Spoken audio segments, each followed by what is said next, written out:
Thank you very much for agreeing to speak to me here for FRI TV. As former president of Bolivia, how important do you think it is for the world to look at Latin America and gain even more interest as it is now? Well, I think it's important because of the future that we can build. In the past, yes, we were not a very democratic region. We are more so now. We can be a big player in the world of sustainable development, on green development, because we have the Amazon to protect with the lungs of the world, shall we say. And next to those lungs from the Amazon, we have huge mountains with great hydro potential, with wind and solar as well. And 60% of the world's lithium is in a triangle in South America. And in the world where the lithium has gone from our watches to our cell phones to our tablets, it will go to our cars, motorcycle and transportation, we can punch above our weight. And on the good side, do what happened to us on the tragic side, that we had less than 10% of the world's population, but almost 4 times that as percent of the world in terms of COVID deaths and mismanagement of that tragic. We can do that in the world of clean energy. We can be overrepresented on the clean, sustainable energy world that is coming. And we have a seat at the table now that we used to not have before as the G20, and Brazil will be hosting the world here at the G20. So between Brazil, Argentina, Mexico, hopefully our voices as a region will be heard by the world and the potential that we have. Tell us more about the growth markets you recognize in Bolivia. We have good agro production on the eastern part. We could do more chickens, beef, milk, not as much as the powerhouses like Argentina and Brazil that are very large countries, but good enough. We were a gas center of South America. We sold the gas to Sao Paulo, Brazil, and to Argentina for almost all of this century and a good chunk of the last century to Argentina. Unfortunately, because of the mismanagement of the energy sector in my country, the gas reserves have have gone down, and they have not been replenished. So that is not so promising in the near future, although it takes exploration because the geology is there. But clearly, beyond all the sectors that we have, our biggest temptation card to the world is the fact that 1/4 of the world's lithium is in my country. With less than 1% of the gas supply of the world, we made my country the energy hub for South America.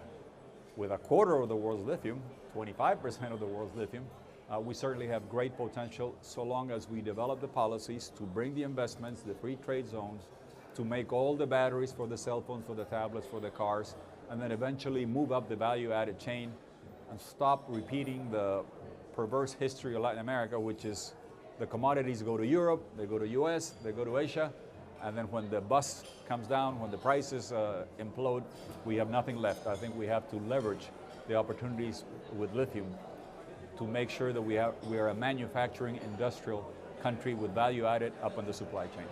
Are gatherings like this a good place to discuss this and perhaps take some initiatives? Yes, certainly, because this is convened first in Brazil, which is our neighbor. Half of our border is with Brazil, and we share the energy links and a lot of trade links. We're part of the same geographical area, and it's a great opportunity for the rest of the neighbors with the convening power of Brazil and the FII that has gotten us all here together with people that probably would be very difficult for us to get to see. You know, big players from the Gulf, from the Emirates, from Saudi Arabia that are behind this, a lot of tech people, a lot of fintech people. And I think it's a good combination to see how we can mingle and mix capital from other parts of the world with the amazing potential of Latin America, with a young, creative population that today has opportunities that when I was young we didn't have. When I was young, if you wanted access to information, you had to go to a university outside the country. Today, information is everywhere so long as you have a cell phone. And with artificial intelligence, which is the 4th wave of the technological revolution after PCs, internet, and the 2007 smartphones, now we're in the middle of the 4th wave, not even information is going to be available to us, but processing power. And the challenge for Latin America is to understand the opportunities that it brings. In Europe and Japan and the US, will there be job displacement because of their artificial intelligence? Yes, probably, because they have enough doctors and lawyers and nurses and teachers.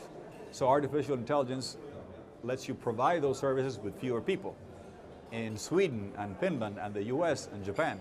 But in Latin America, we do not have enough teachers and nurses and doctors for health, for education, for white-collar services. And artificial intelligence, with less people, allows you to provide more services and develop more rapidly. So the sky is the limit.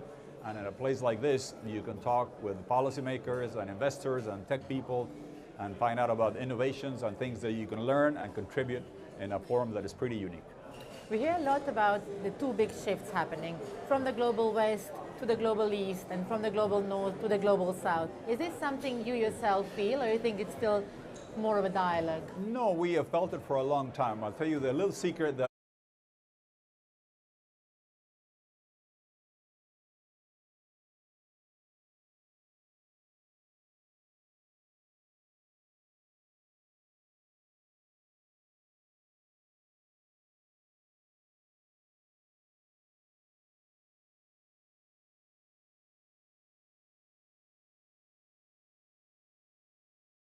we figured out at the beginning of the century, a long time ago, is in Latin America, from the Panama Canal on south, we're more Chinese economically than to the North America.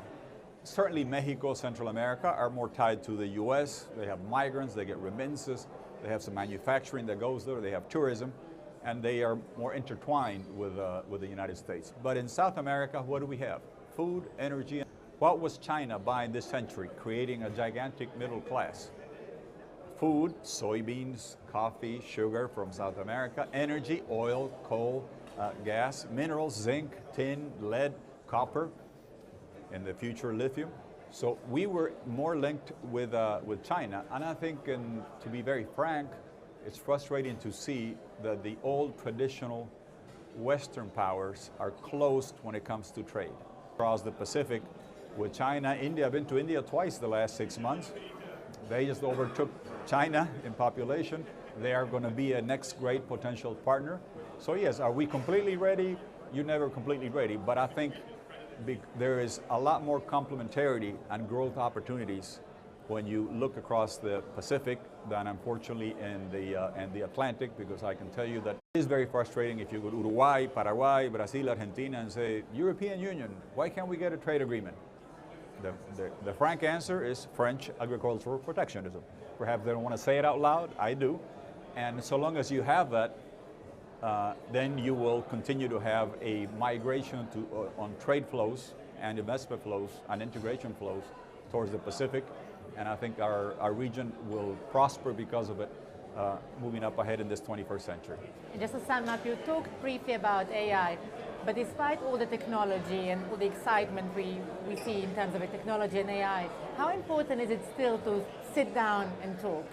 Oh, it is. Nothing replaces direct contact and connection, because even if you want to learn more about AI, you can get on the internet and try to see it, or you can talk to people that are actually making things happen when it comes to technology.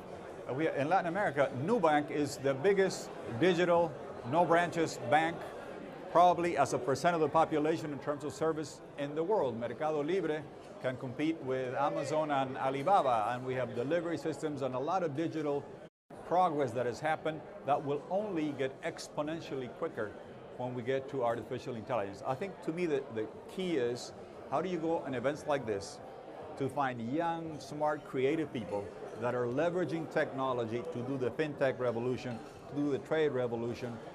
How do you move that over to public policy? What makes me sad is that governments are always well behind in adapting to technology, to digital opportunities, and to artificial intelligence. Just a couple quick examples.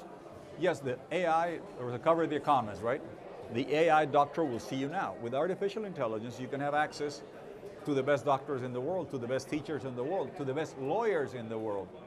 How do we, as governments, make sure that we create open AI systems that are housed in the region?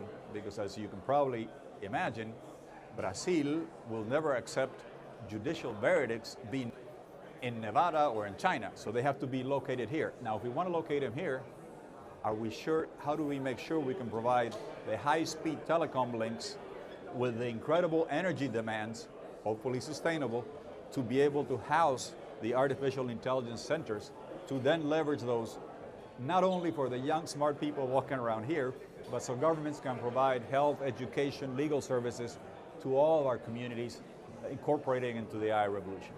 Thank you very much indeed. Thank you. Thank you. Thanks a lot.